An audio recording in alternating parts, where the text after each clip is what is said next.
first question कौन रहे Giffen द्रव्य द्रव्य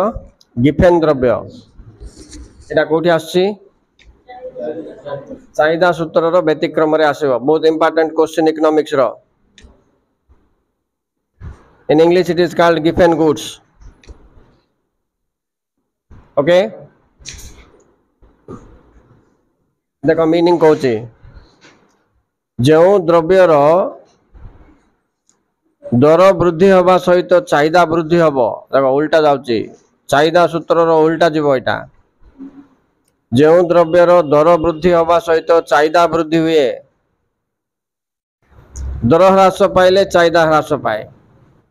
यह को गिफेन द्रव्य कह जाए बोले इंग्लिश रे Giffen goods are those goods whose demand rises due to rise in price demand falls due to fall in price it is completely against the law of demand एटा आयरलैंड रो जने विशेषज्ञ सार रॉबर्ट गिफेन नाटा लगी देतो